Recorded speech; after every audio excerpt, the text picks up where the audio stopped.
Greetings, salutations, and welcome, everyone. Good to have you here. Concert number 2 of the 1920 season. Looking forward to a great program to entertain you with tonight. I'm excited about it, and I hope you will be too, and especially after it's all done. You'll be very excited for having listened to it.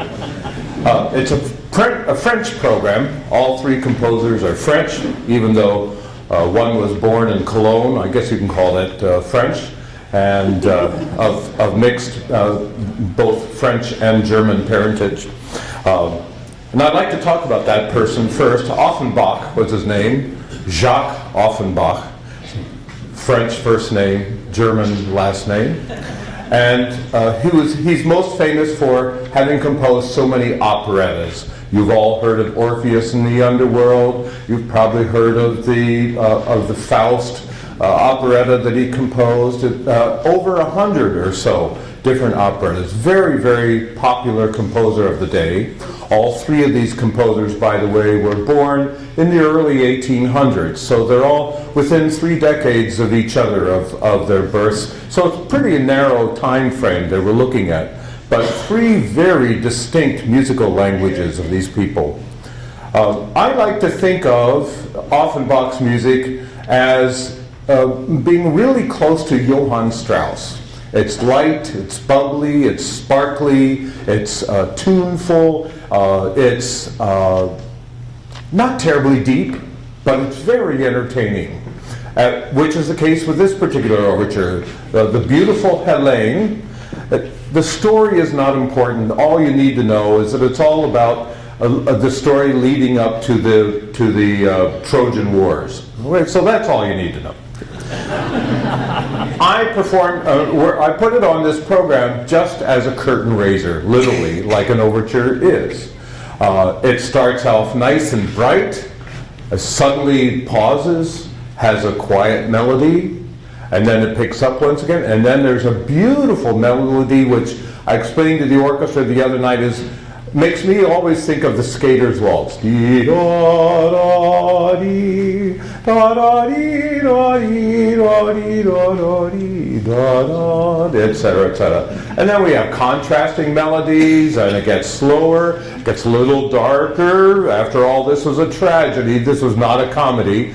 Only one of a couple of tragedies that Offenbach composed. And then it wraps up in a nice, entertaining, flashy kind of way.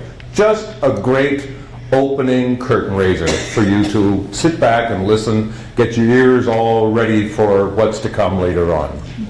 What comes right after that is this fantastic concerto by Saint-Saëns, French composer, who composed 5 different concertos. This is the last one. What is important about this is that it is subtitled The Egyptian Concerto. Not a subtitle that he gave it, but writers and musicologists afterwards have given it that title. Why? Primarily because of the second movement, the slow movement. It seems like Saint-Saëns loved to travel from his home country of France everywhere, but especially to North Africa. So it's called the Egyptian Concerto because he actually composed it while residing in Luxor, Egypt. Kind of interesting. But because he liked to travel other places as well, you will hear elements of Balinese music. You'll hear some Spanish music in there as well. Not terribly obvious, not like a 21st century composer might make it so blatantly obvious, but actually in his own inimitable way. It's really delightful. The first time I ever did this concerto was a long, long time ago with the pianist Lauren Hollander. Some of you might remember that name, who I don't think is performing anymore. But when we did it, we got to this certain place in the slow movement where the way Saint-Saëns has written it out for the piano solo, it's a fairly slow melody, ba-da-dee-da-dee-da-dee-da-da-da, and the left hand takes the melody, and the right hand is playing it in what we call perfect fifths of intervals, which makes it sound kind of quasi-oriental. It's very strange sound. I've never heard any other composer write for the piano that creates that sound. It's not doing anything to the instrument. The instrument is not out of tune, like you may think that it is. But the way the intervals, the spacing of the intervals that he has the left and the right hand play, just make this an extraordinary sound. If the lid weren't up, I would turn around and look at you at that moment, just so that you know this is the moment I was talking about. But the piano lid is going to be up, so I'm hiding. Sorry about that. You'll just have to try and catch it.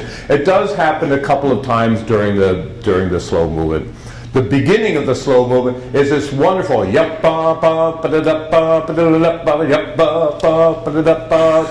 orchestra, and then the piano comes in one note, boom, and plays a long, spaced out tune, which sounds like a bit of a recitative, fairly dramatic. It's really amazing.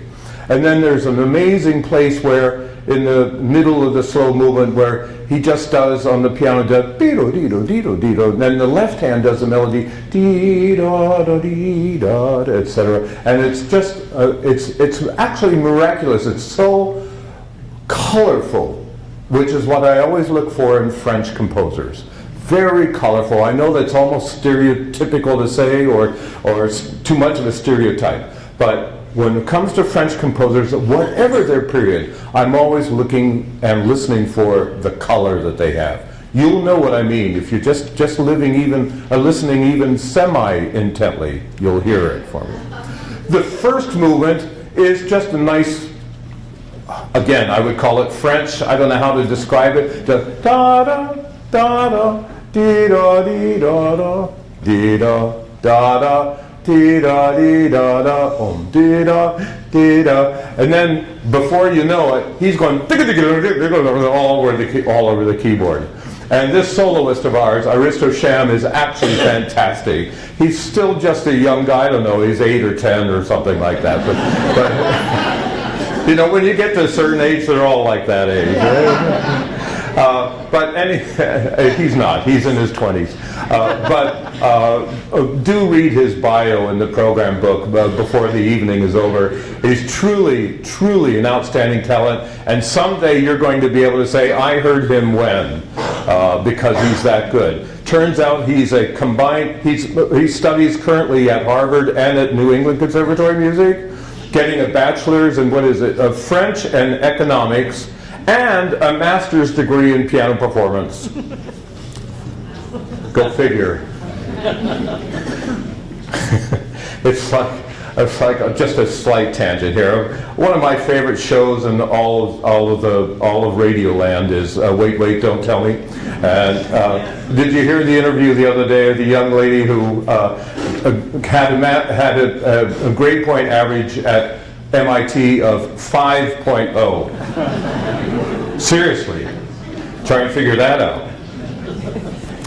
Anyway, first movement goes on nicely. We have the slow movement, which is very, very colorful. And then the third movement is sort of like a perpetual motion, just lots of notes going around and through the orchestra and in and out of the piano, and everything is just really delightful music to listen to. Again, there's nothing too terribly deep about this, but we don't have to have deep all the time, right? This is just really wonderful and entertaining music. I will say that it's, of the 5 concertos that Saint-Saëns composed, it's not really the most often played, but I find it the most delicious of the 5. It's just, there's something about it that's just, it's a wonderful musical language and wonderful style. It's the last piece on the program that I want to take most of our time talking about tonight, and that's this piece by Berlioz, Hector Berlioz, also French composer. He was born in 1803, lived for close to, well, approximately 70 years. Not bad at all, but this is a very early piece of his. As a matter of fact, this Symphony Fantastique, or Fantastical Symphony, is a piece that he wrote early on and was responsible for his getting a lot of success and fame throughout Europe early on. It's a programmatic symphony. He calls it a fantastical symphony, an episode in the life of an artist in 5 parts. So there are definitely 5 movements, not your normal 4 movements to a symphony. And And there are two things that I want you to remember about it. First, that there's a story, and what I'm going to do is walk you through the piece with various sound excerpts, so that, not that I expect you to remember, because you won't be able to, all of it, but to give you an idea of the flow of the piece and really what it's all about. But the other thing about it that we all learn when we go to music school about Berlioz and the Fantastic Symphony is this whole thing called the idée fixe, or the fixed idea, which means that there's one particular melody, which I'm going to demonstrate for you, which illustrates a particular person in this story. This happens to be the person who he falls in love with. He's in his 20s, literally. Berlioz does. Berlioz goes to a performance of Shakespeare's Hamlet, falls in love with the actress playing Ophelia. Her name was Harriet Smithson. Couldn't stand it any longer. Well, it's 20 years old, what can you say? So he is very just passionate about this person, and pursued her despite her rejections, just didn't even want to meet him for the longest time. Make a long story short, eventually they did get married. It lasted for a few years until it all kind of soured. But she is the reason why this piece was composed. He fell in love with her at that performance, even though he didn't understand English, more than a few words. Must have been her countenance.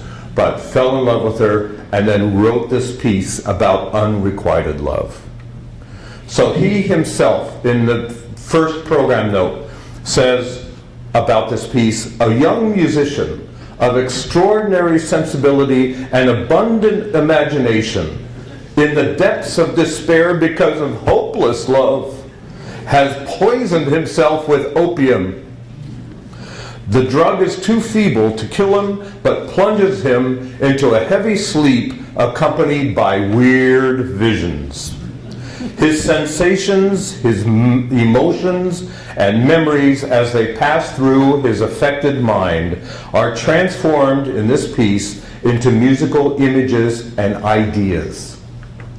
The beloved one herself, this is Harriet, the beloved one, becomes to him a melody, a recurrent theme called an idée fixe, which haunts him continually.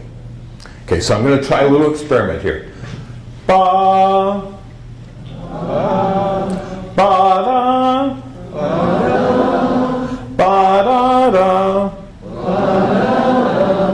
ba, da, dee, ba, da, dee, da, ba, da, dee, da, da. So now you know the theme. Da da da da dee da.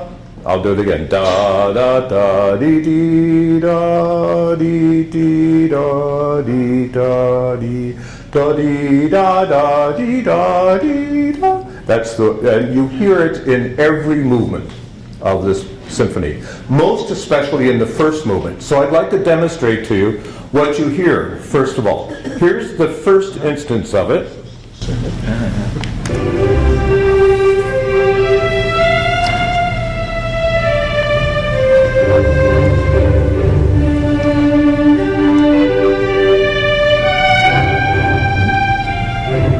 Now that comes right in the beginning of the first move. Well, after a little introduction, comes right in towards the beginning. That's a very open, blatant statement of "This is my beloved," the idée fixe. Okay, you notice you even sang it on the right pitches. Did you notice that? Then it happens again later on in the movement, played by the flute, the clarinet, and the bassoon.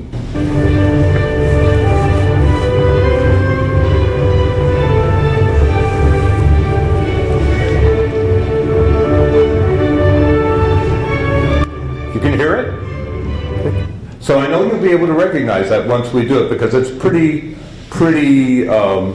high profile when we get to those tunes. Now here's one that's not quite so high profile. You actually hear it not in the melody, which is being played by some of the wind instruments, but in the low strings. I'll try to point it out for you later on in the movement. You hear the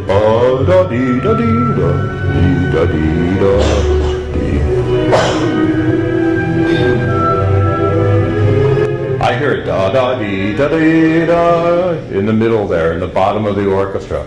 So if you're really listening quite intently, you might be able to catch all those particular moments. Then it happens big and loud with the whole orchestra playing as well, especially in the trumpet player.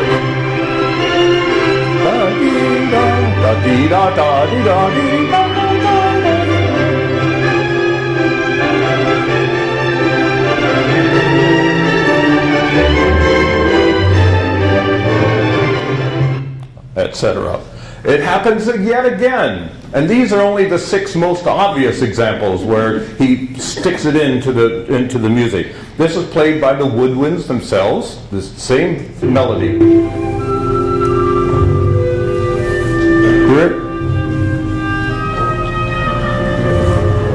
Bassoon.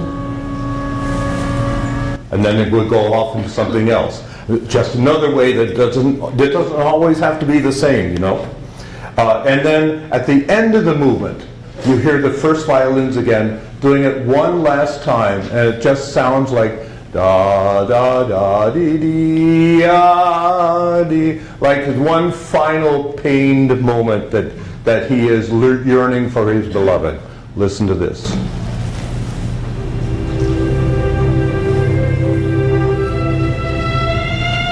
There's a hidiah.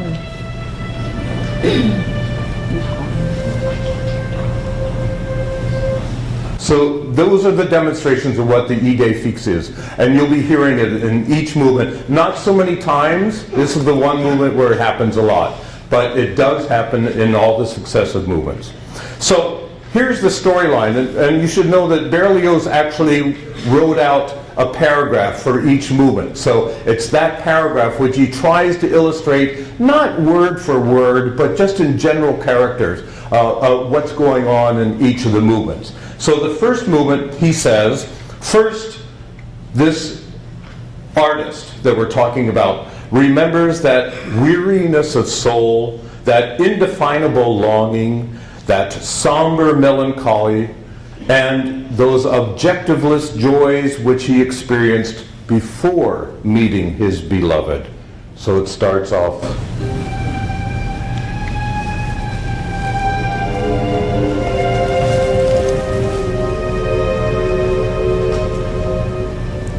This is the very beginning of the symphony.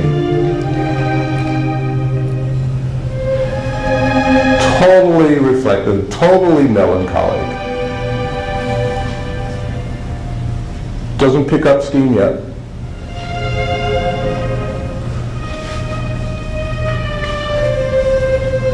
You just sense this is all so colorful. It's anything but Beethoven, isn't it?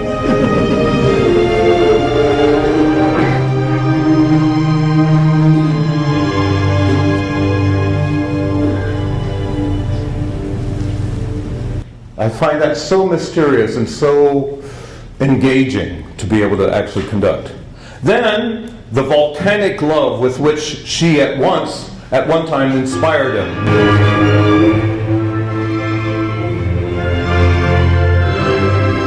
Softer, and back up. Very loud. Subito, quiet.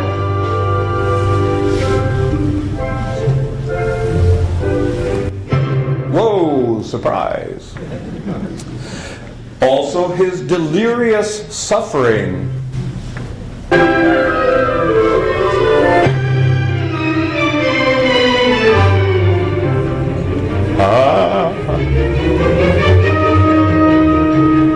Like a movie score.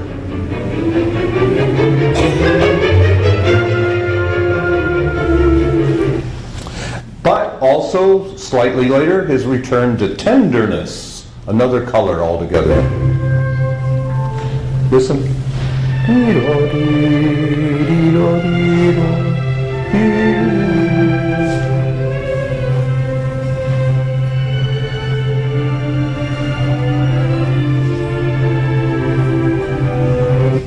And finally, at the very end of this first movement, his consolation in religion. Just listen to the slow-moving chords. Almost like an organ playing.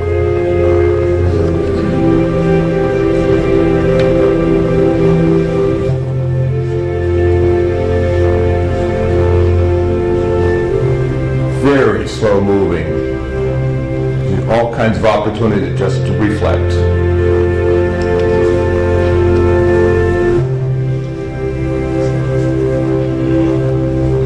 Etc. We close out the first movement, time to go on to the second movement, completely different. And all he says about this is, we're now at a ball. That's the title of the movement, a ball. And we're at a ball in the midst of a noisy, brilliant festivity, and we're waltzing.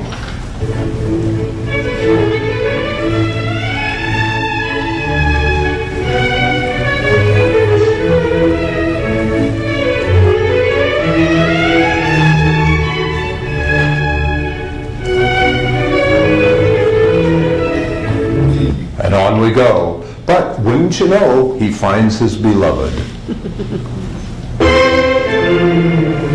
Here comes, here she comes.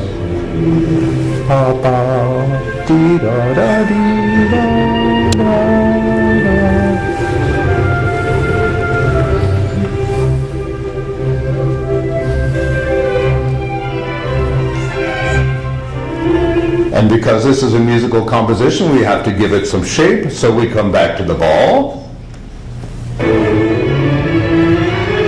There's our waltz.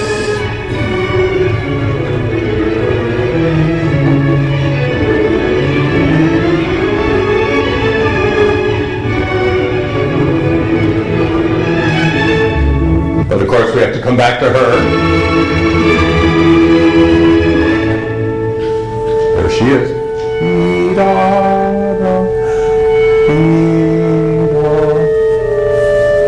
Harp, harp, harp.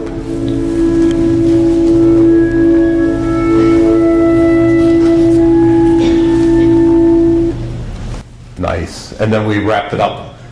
It's the shortest movement of the five. The third movement he calls In the Country.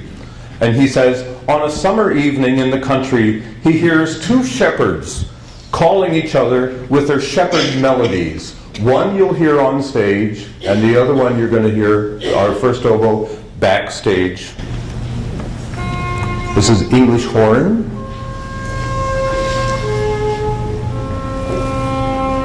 It's the loudest I can make it, sorry. Backstage. We'll hear echo.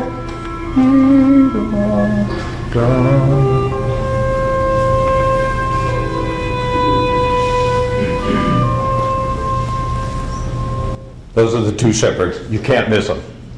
That's the very, very beginning of the movement. So the pastoral duet in such surroundings, the gentle rustle of the trees softly swayed by the wind. Some reasons for hope for him, which had come to his knowledge recently. Violins come in and we get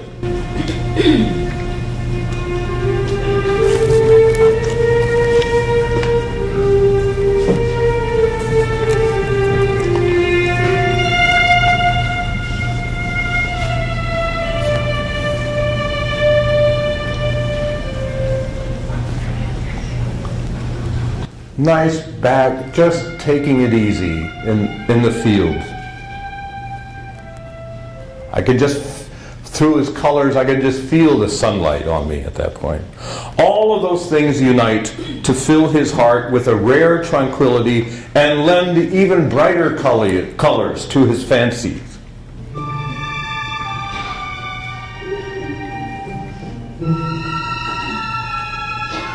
You can feel it picking it up. Listen. Oh.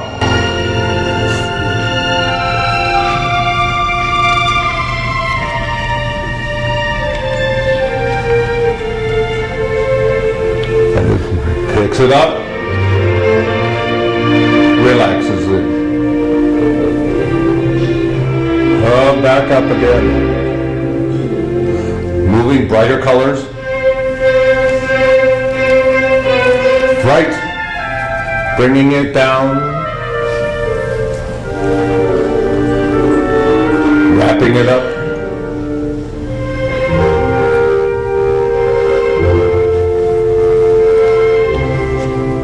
But his beloved appears, wouldn't you know? And there she is.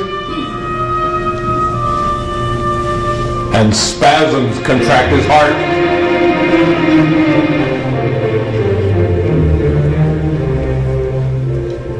There she is. Da-dee-da-dee-doo-da. Spasm.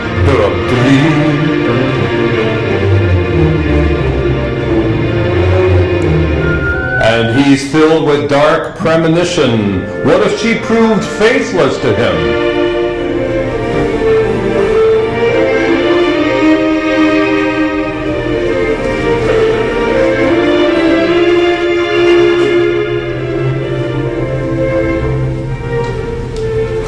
Comes back down, relax. Relax. We're back to the gentle breeze. Da-dee-da. Dee-da-dee-da-dee. That's her theme. Da-dee-da-da-dee.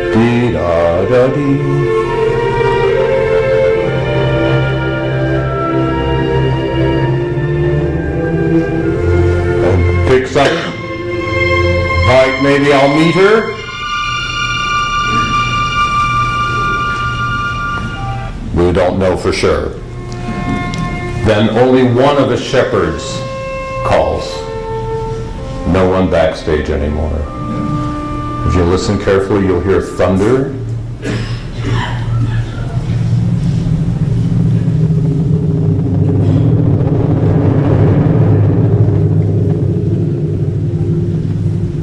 Did you catch the thunder? Being played by 4 timpani players on 4 different drums. And that passage is extended towards the end of the movement. And then the movement just ends so quietly, you may not even be able to hear just 3 notes.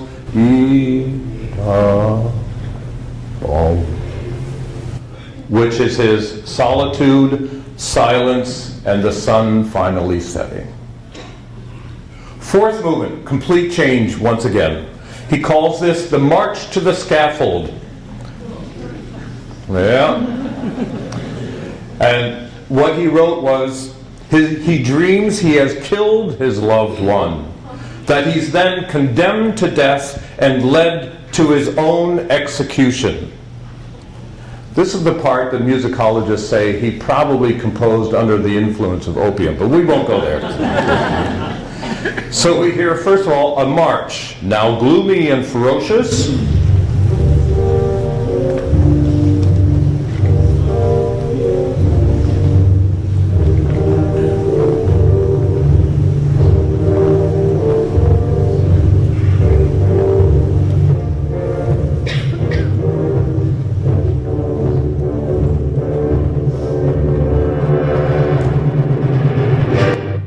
Now solemn and brilliant, accompanying the procession.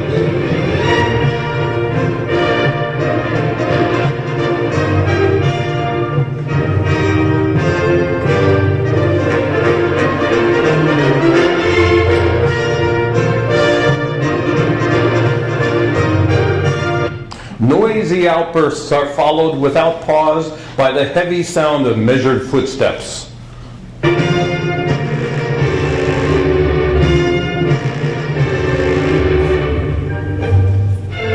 Still feel heaviness.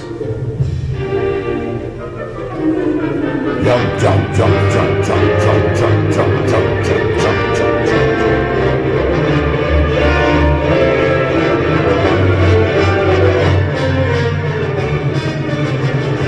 etc.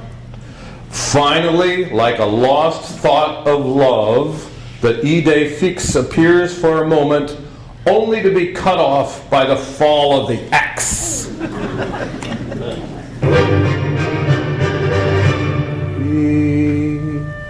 Da da dee dee da. Got her. Sorry, got the melody.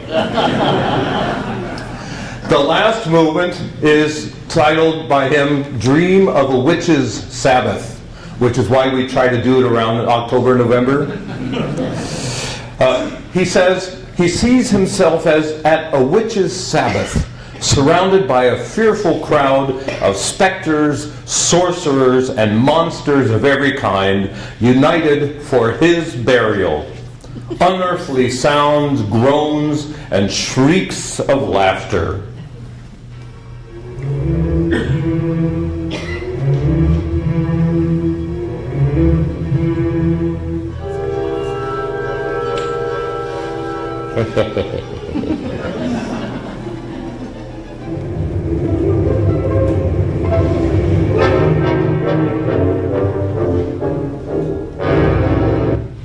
Distant cries to which others seem to respond.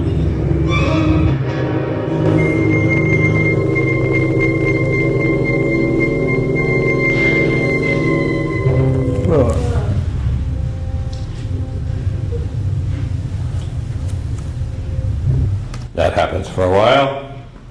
The melody of his beloved is heard, but it's lost its character of nobility and reserve. Instead, it's now an ignoble dance tune, trivial and grotesque. It is she who comes to the Sabbath. That's it.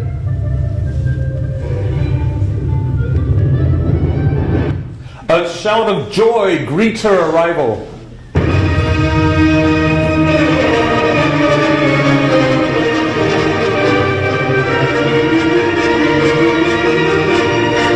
She joins the diabolical orgy. That's the tune. That's her tune.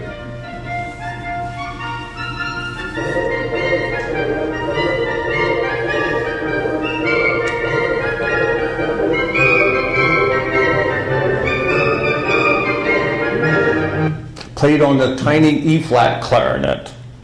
Then the funeral knell tolls, and we have the burlesque of the Dies Irae, the day of wrath, the day of judgment. It's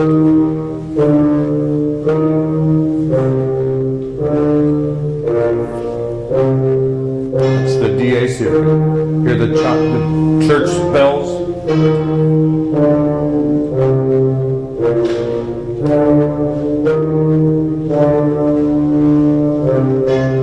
By the way, we don't have church bells, but we do have large chimes, custom made by our own percussionist, Mike Ambro. In fact, you'll see him get up on a stepladder to play up high enough to be able to reach them.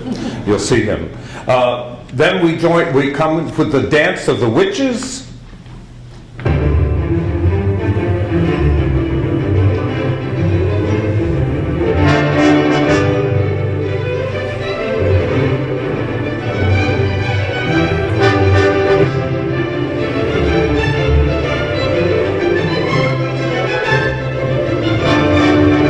And then Berlioz does something he likes to do with a lot of pieces. He combines the Dies Irae and the Dance of the Witches to close out the piece.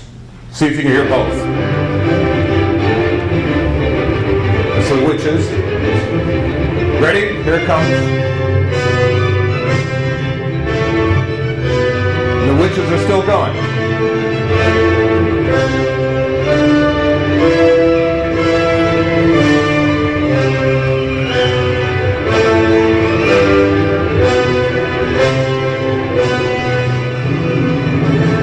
So now you may know what I call colorful music. This is definitely colorful. And what's truly amazing to me is this piece was composed in 1830.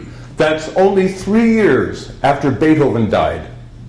This is a language of a completely different world from Beethoven's Germanic world. And that's what's really special about it. This is apparently the first programmatic symphony in music history, the one that actually follows a story like this, which is, of course, sets a precedent for all kinds of composers in later years. So that's our introduction to the piece. I do hope you enjoy it. Have a ball listening to it. Thank you.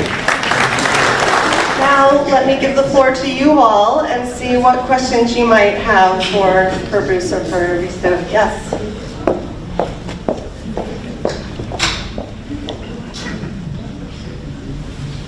Hi, two questions, one for Bruce and one for our fantastic pianist. When did you play for Prince Charles and what was that like? And also, you mentioned about Beethoven, about the Pastoral, and then we had the Berlioz in the field. Was that kind of similar to the Pastoral that Beethoven did, or was it just his idea of what it being in a field would be like? Which question is mine? The one for Prince Charles is pianist. In a word, yes, it is similar to the Pastoral Symphony of Beethoven. I don't think there was any purposeful connection, but definitely it's the same kind of piece. Yeah. So Beethoven didn't write for thunder quite like Berlioz did. Who could see the four timpani players all over? And Prince Charles. Yes. So when I played for Prince Charles, it was for the opening of a new cultural center in London, and so I played two pieces. I played my own arrangement of Jupiter from Holst's Planets, and also a Chinese folk sort of song piece thing. Yeah. What was your encore tonight? Oh, that was Debussy's first etude for the Five Fingers, according to Mr. Cherney.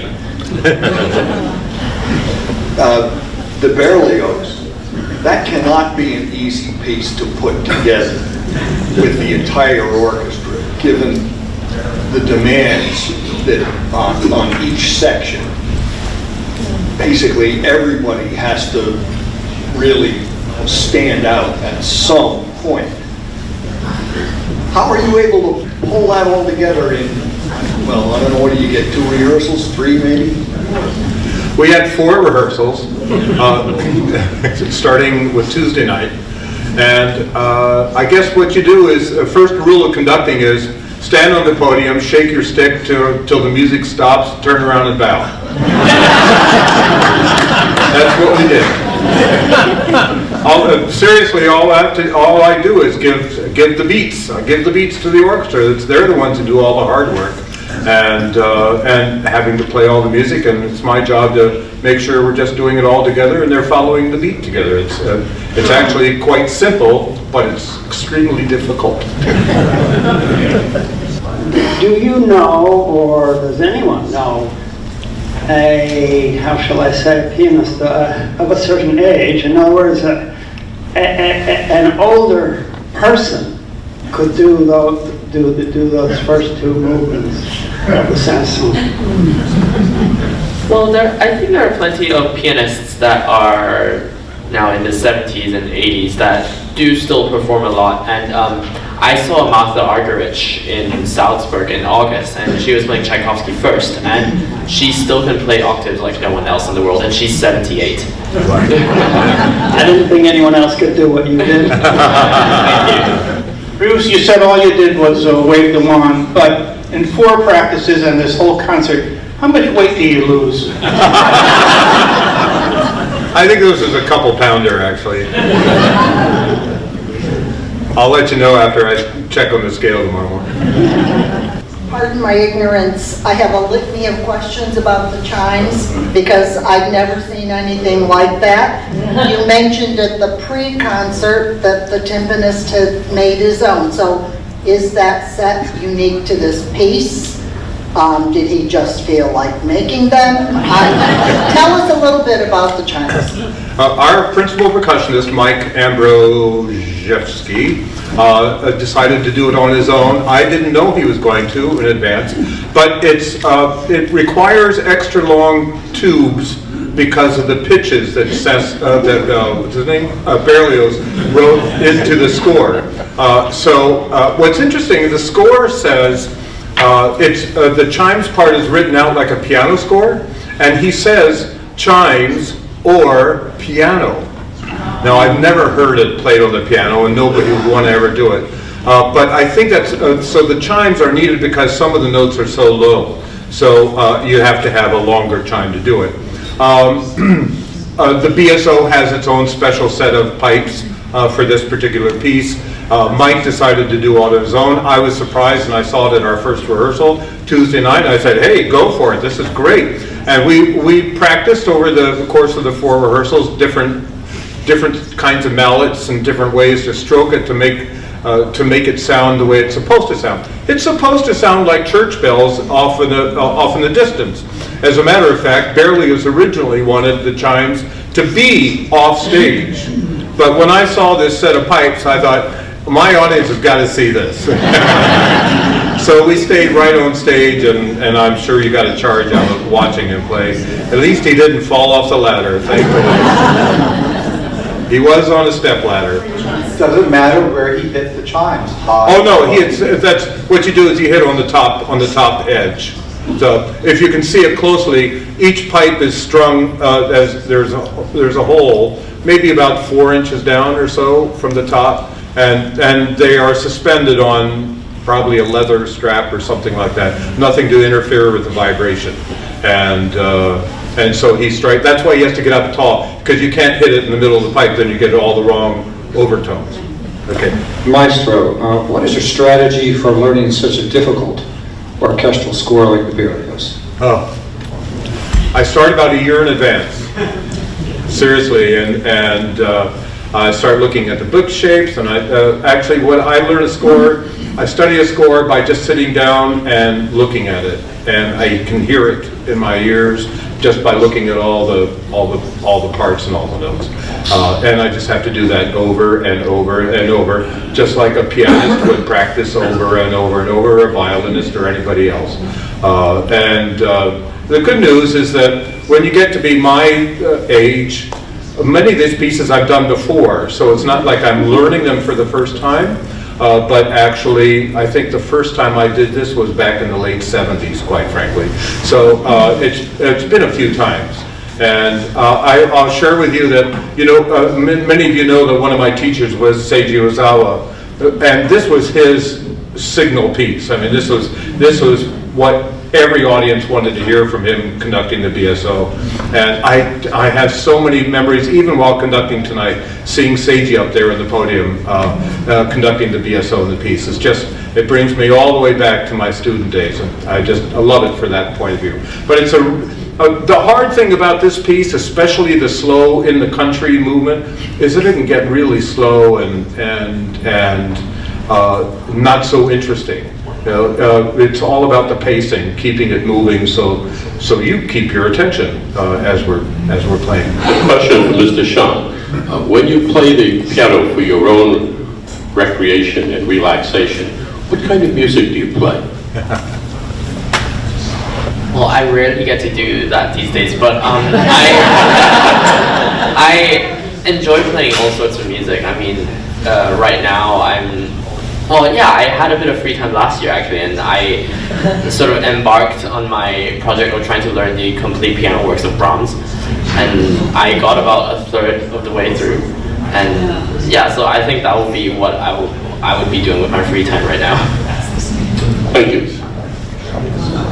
Do you have any interest in Gershwin? Yeah, well, I haven't played it. Oh, I only played the preludes, but I do like his music a lot. Yeah.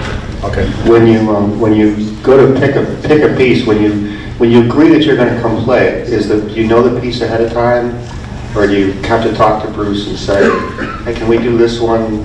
I'd like that one. Or Bruce, did you have this in mind before you picked Aristo to come, or how did you pick the piece, and how did you pick what was the timing and the organization? And then when you pick up a piece like this, when do you go off score? That's actually a great question, Paul, because I had the piece in mind before I had the soloist in mind. And I knew we were going to do Berlioz. I knew we'd probably do some piece to start the concert, and I knew we'd have to have a concerto. And I started thinking, what should we do? And I thought, oh, maybe since Berlioz is French, maybe we'll do an all-French program. Oh, so what French concertos are there? Saint-Saëns, no, thanks. We've been there, done that too much. Maybe some other French pieces, I don't know. And then I remembered that back in, must have been 1984 or 5, I did this Saint-Saëns piano concerto with Lauren Hollander, who is a great pianist of the day, and I was so entranced by those open fifths and that open sound in the second movement that I fell in love with the piece. And I thought, I'm going to do that piece again. And then it became a process of trying to find a soloist. And I can't remember the first step I took, but I do remember that I remember Aristo's teacher, Victor Rosenbaum, had let us know about this guy sometime before that. And I thought, well, you know, maybe he happens to have the concerto. And Victor is here. And he said, well, you know, we should have Aristo play it. And then what happened? Well, so I did not know the piece actually.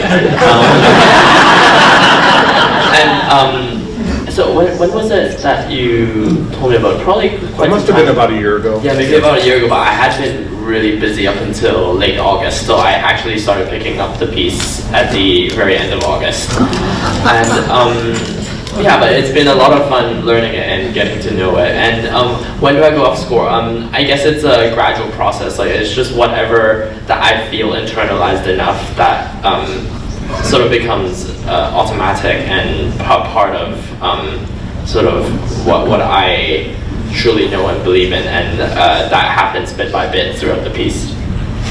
Was there anything interesting in your discovery of the piece that you weren't expecting, or not, or what? Anything different about it than, say, a Beethoven concerto? Well, I mean, yeah, the most sort of unique parts of the piece are probably in the second movement with all these different elements and his sort of fantasies. And yeah, as Bruce said, like this section with the open fifths, it makes the piano sound like not a piano at all. And yeah, I truly admire Sansong's imagination on this front. Aristo, when you first started playing at 3 years of age, what did you play? And can you give us sort of a little history as to how you developed and knew that you were going to choose this as a profession? Also, when I started at 3, I don't remember what I played, but okay, brief history. So my mom used to teach a piano at home, but I would go into her room and disturb her lessons, and so she was like, sure, we'll give you some lessons. But of course I didn't listen to her in the beginning, so she brought me to someone else. And yeah, so after that, I studied with my mom for 2 years, and then she realized like I could pick up things really quickly, and then sort of like just had a feeling for the instrument, and so she brought me to academy at 6. And I started competing a lot when I was maybe like 9 or 10, and I did a bunch of all these junior competitions up until when I was 14, and then from about 14 to around maybe 2-3 years ago, I was trying to do many things with my life. So I went to boarding school, not specialized for music, and then I went to Harvard and New England Conservatory as a joint program, and up until I think 2.5 years ago, I was still not decided on whether I want to pursue this professionally. And it was only after my sophomore summer that I decided to do it. So what happens to your French and economics degrees? Yeah, nothing is happening with that. Thank you, Harvard. Aristo, I see you're going to be going on tour to Europe. So what type of music will you be playing while you're over there? So I have a lot of repertoire coming up till the end of the year. So I'm going to a competition in France, and I'm playing a lot of different French music as well, and also Rachmaninoff's First Concerto. And after that, I'm going on a tour in Italy with Beethoven Concerto No. 3, and also Appassionata, and then Chopin Third Sonata, and the first book of Debussy Etudes. And so yeah, it's a lot of fun. And have you produced any CDs? I actually recorded one 2 years ago, but then as time went by, I got less and less satisfied by it as it happened, and so it's still in the editing process, and I've left it there. Thanks. I've been listening to Symphonie Fantastique several times a year for the last 45 years, and I'd say tonight was absolutely flawless. Oh, thank you. And Maestro, I learned so much from your pre-concert talks, and I want to appreciate you for how much you give to us. Thank you. Thank you very much.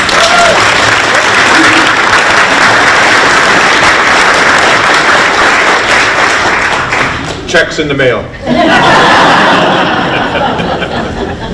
So do we have time for one more? Sure, one more. Let's do one One more. more? All right.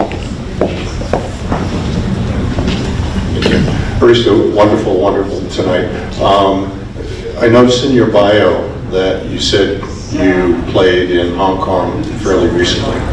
And I was wondering, two things. One is playing with the London Symphony. You said you really enjoyed that activity. But were you there during any of the unrest? And did you have any interaction, or did it bother any of the performances or opportunities to performance if you were there during those activities?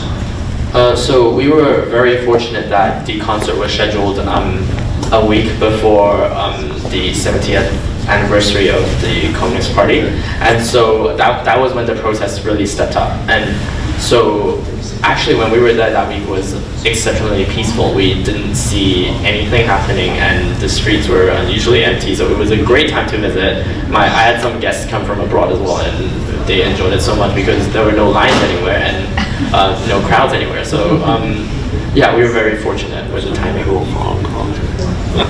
So thank you. Thank you, everyone.